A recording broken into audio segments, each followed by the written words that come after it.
Hello. Hello. This is Instant Finish.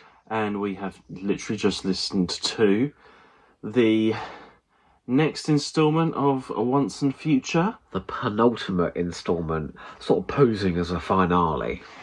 The Union. The Union, yes. And we find ourselves here once again. Yes. I mean, I don't know what else we can say that we haven't said in all of our other Instant Finish Once and Reunions. I feel a little bit fatigued. Do you know Where what? should we start? Can I be honest with you? Listening to Once and Future, it's had the precise reverse effect of what it's supposed to have. Because really, we've said before, it's a big marketing thing, and they're bringing in all these ranges and all these doctors and things like this, yeah? So, and a massive 60th celebration for Big Finish. It makes me fatigued at Big Finish. I don't want to listen to any more this week. And I know we're going to, because we're doing Finish Big and we're doing the early stuff. But oh man, I could do. Do you know what? I could take a month or two off listening to any new Big Finishes for a while. If this is what I'm going to have to endure. Well, we have Paul McGann as kind of the main doctor in this. You got a lot of Tom Baker in here as well. I mean, everybody has a go in this one. It's everybody. Really, the only other person then is Caroline Ford, returning as Susan, and then we have Maureen O'Brien as the Union.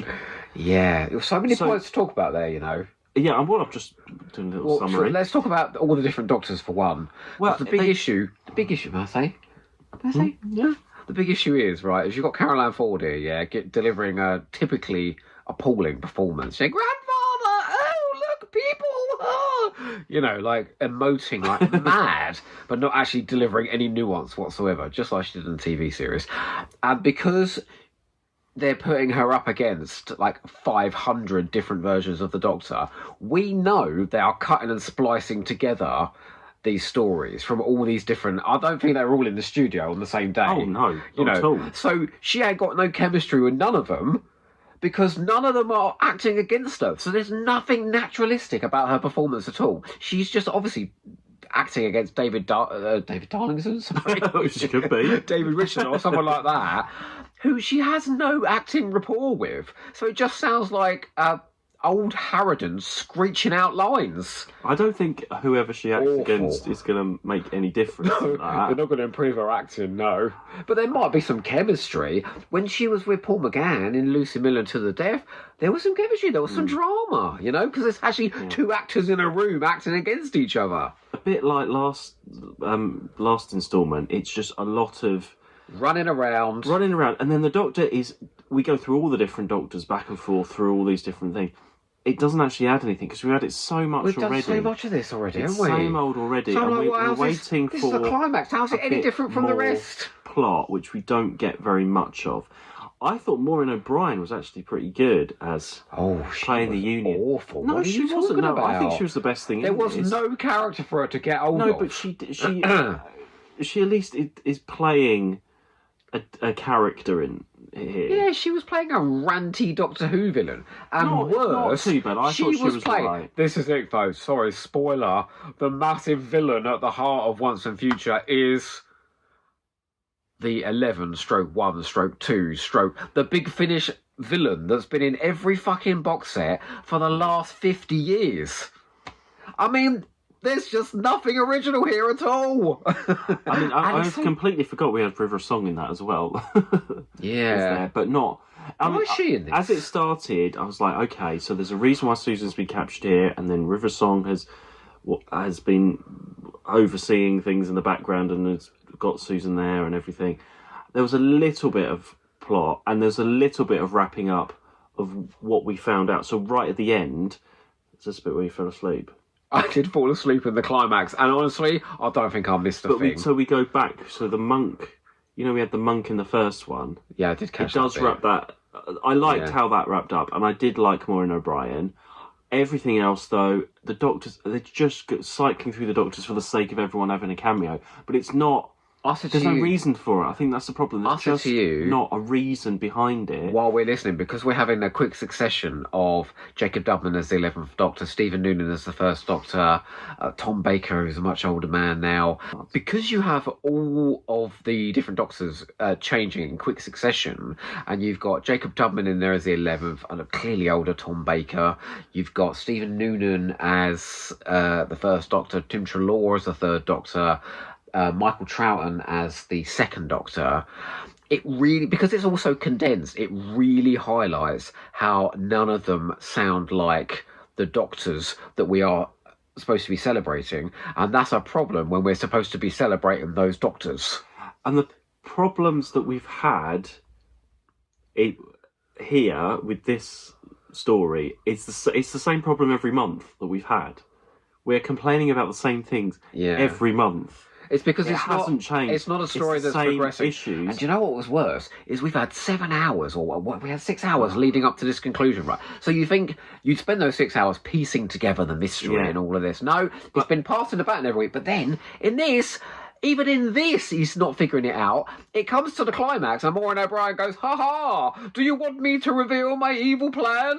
Well, here it is." And I'm like, we waited 6 fucking hours for the villain to just stand there and spell out a ton of explanations. I think it goes back to the issue is that it's obviously not planned out before they started recording. No. And things are switching and moving around. This is a jigsaw. It's a jigsaw they've started putting together without just put together without much thought. A finished picture. It just shows it wasn't planned. I think it's doing it for the sake of doing it. And it would have been, and we could have forgiven that as just everybody getting together for the 60th, you know. If the story had been good. If there had been, well, one, if the story had been good, that would have been good. But we could still forgive what we've got here if this hadn't been, if Big Finish didn't get the Doctors together every other box set, have River Song turn up and meet everyone already. If Susan hadn't met, you know, she's done Paul McGann 18 times already. All of this stuff, it's not special because it's happened a million times before. So it's just another sake of everyone getting together for the sake of it, and you haven't got a great story to give purpose to it. So nobody wins, basically. No one wins because... I think you'd be the one ranting about this. It's not a special story, and we've had it all before. There's nothing new here. That is the problem. Usually I get very passionate about this, but I feel as if Once and Future, creatively, has beaten me into a sense of ennui. And I've said it before, Bring Back Zagreus is brilliant, and Light at the End is brilliant compared to this. They are masterpieces. At least there's a point. In Zagreus, you've got the TARDIS who's angry because the Doctor was going to sacrifice something behind it. All of that. Legacy of Time, we had that fabulous one with Joe Grant.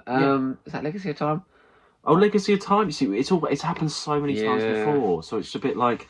But you know what? But I suppose if you're new to Big Finish and this is the first thing you've got. I hope you don't think this is what Big Finish is. Who's loving this because it's the first Big Finish he's heard. But you might be loving it because you haven't heard all this mashup of everything. But I suppose if you have been listening, it doesn't really help. It's so tiresome. People that have listened, it's gone again. Somebody needs to grab hold of Big Finish and sort of incite some kind of creative control. Because you know what this ultimately is, It's a load of noise. Without meaning, without purpose, without entertainment. But you could, I don't know how these things work, but it could be, well, we need to get all these actors together. We need the budget for it. Therefore, it has to be 6-7 releases for us to sell X amount. There could be budgetary reasons for it, because otherwise I would have said, well, why don't you do something like for 60th anniversary, do a 60-minute story and do the spin on it's 60 minutes. That would be and different. This has to happen, and it's a 1 hour, one-off CD that has a bit of story to it, and just condense it down. But it's always this over-the-top, everybody in the mix, which I know traditionally in Doctor Who anniversaries it happens, but then Big Finish don't wait for anniversaries. They're going to do it again and again and again for the sake of selling box sets. So it's just a bit What pointless. did Once and Future tell you about the Doctor?